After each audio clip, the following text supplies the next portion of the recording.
یعنی اللہ کا شکر ہے، شکر ہے، شکر ہے، شکر ہے، شکر ہے، بالکل بے حس نہیں تھا. میں یہ کہنا چاہ رہا ہوں میری طبیعت میں بالکل بے حسی نہیں تھی. اللہ نے مجھے میوزک میں رہتے ہوئے بھی سرور بھائی یہاں اگر بیٹھے ہوئے کہیں ان کی فیملی بیٹھی ہوئی تو سرور بھائی بتائیں گے آپ کو، گارنٹی دیں گے اس بات کی. میں پہلے سب سے پہلے جب US آیا نا تو میں یہاں آیا، سب سے پہلے میری سرور بھائی سے اور ان کے گھر والوں سے تعلق بنا. تو آپ کو سرور بھائی اور ان کے فیملی والے بتائیں گے کہ میں کسی برے کام میں ملوث نہیں تھا. شکر ہے بچ گیا میں، ٹھیک ہے نا، اللہ کا احسان. جو چیزیں اس کام سے منسلک ہیں میں اس میں سے کسی کام میں مبتلا نہیں تھا. میرا ٹورانٹو میں کانسرٹ تھا، اس کانسرٹ کی نا کسی نے ویڈیو بنائی. تو ویڈیو اس طرح بنائی کہ پہلے تو کوئی سٹیج سے نیچے کھڑے ہو کے نا جہاں کراؤڈ تھا تو کراؤڈ سے ہماری ویڈیو بناتے رہے. پھر تھوڑی دیر میں جو لڑکا ویڈیو بنا رہا تھا وہ ویڈیو بناتے بناتے سٹیج پہ آیا. سٹیج میں آنے کے بعد اس نے ایسے کراؤڈ کی ویڈیو بنائی. تو جب کراؤڈ کی ویڈیو بنائی نا تو میں نے دیکھا کہ 2 لڑکیاں سٹیج، جو ہمارا جس سٹیج پر ہم کھڑے ہیں بالکل اس سٹیج سے لگی ہوئی ہیں، ہاں سٹیج سے چپکی ہوئی ہیں بالکل. اور جیسے باقی لڑکے لڑکیاں تالیاں بجا رہے ہیں وہ بھی بجا رہی ہیں، لیکن ان کے سر کورڈ ہیں، دونوں کے سر پہ ان کے اسکارفس ہیں، پورے پراپرلی کورڈ ہیں ان کے سر، ٹھیک ہے. تو مگر باقی کو تو میں دیکھ ہی رہا تو میری نظر نہیں آ رہی وہ، کیونکہ اندھیرا ہے. وہ مجھے اتنا پتا چلا 2 لڑکیاں ہیں. تو میں میری ایسے کر کے نا ان پہ نظر پڑی کہ 2 لڑکیاں کیا کر رہی ہیں یہاں پر، انہیں تو نہیں ہونا چاہیے ادھر. تھوڑی دیر میں نے دیکھا پیچھے سے ان کا باپ چلتا ہوا آیا. سر پہ ٹوپی تھی بالکل ایسی جیسے حضرت نے پہنی ہوئی ہے، اور شیروانی پہنی ہوئی تھی اس نے، اور شلوار قمیض میں تھا، ٹھیک ہے.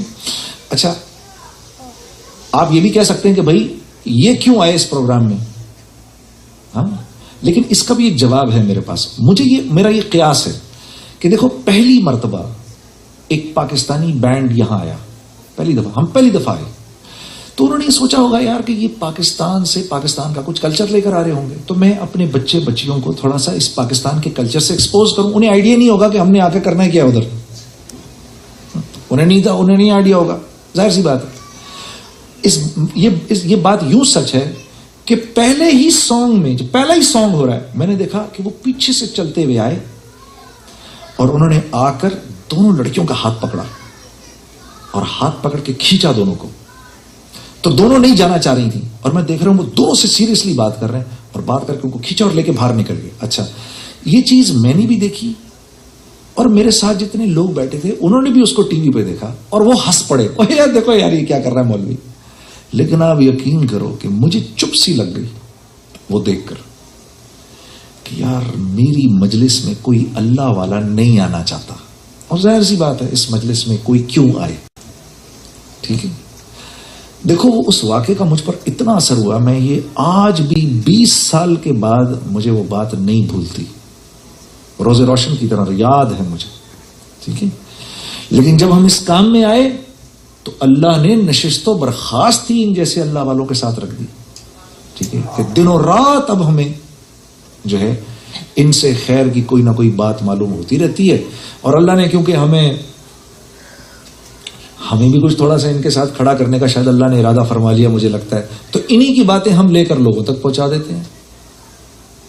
اس کے علاوہ کچھ نہیں ہمارے پاس، واللہ اس کے علاوہ کچھ نہیں.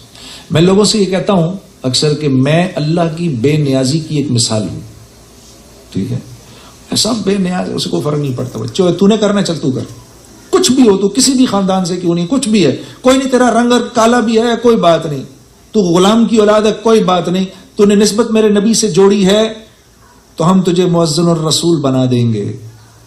اور نسبت ہی تو جوڑی حضرت بلال نے آپ صلی اللہ علیہ وسلم سے، اور کیا تھا. باپ کے علاوہ تو دادے کا نام بھی کسی کو نہیں پتا، غلام بن غلام بن غلام تھے، نسبت جوڑ دی. اے بلال تو ایسا کیا کرتا ہے، معراج میں مجھے تیرے قدموں کی آواز اپنے سے آگے آ رہی تھی.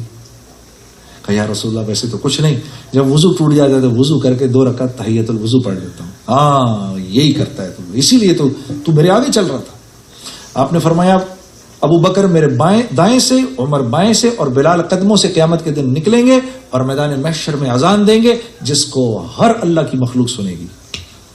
تو یہ عزت کس بنیاد پر مل گئی؟ اس نسبت کی بنیاد پر ملی. ہاں کیونکہ یہی نسبت جو ہے یہ بنیاد ہے عزت کی، باقی سب عزت کا دھوکہ ہے۔ آخری بات سن لیجئے، مولانا عمر پالنپوری صاحب فرمایا کرتے تھے، یہ قرآن کی ایک آیت ہے، وَلِلَّهِ الْعِزَّةُ وَلِرَسُولِهِ وَلِلْمُؤْمِنِينَ وَلَكِنَّ الْمُنَافِقِينَ لَا يَعْلَمُونَ۔ اس آیت کو پڑھا کرتے تھے اور حضرت اس کی ایک تفسیر فرماتے تھے۔ حضرت فرماتے تھے کہ عزت اللہ کے پاس ہے، یہ رسول اللہ صلی اللہ علیہ وسلم کے ذریعے مومنین تک آتی ہے اور نافرمانوں کو اس کا کوئی حصہ نہیں ملتا۔ عزت اللہ کی ہے، یہ رسول اللہ کے ذریعے مومنین تک آتی ہے اور نافرمانوں کو اس کا کوئی حصہ نہیں ملتا۔ تو میرے بھائی اور میری بہنوں، یہ میرا آپ کو پیغام ہے، ٹھیک ہے، کہ یہ مت سوچو کہ کیونکہ ہم یہاں رہتے ہیں تو ہم نے یوں زندگی گزارنی ہے، نہیں، تقلید کی روش سے تو بہتر ہے خودکشی،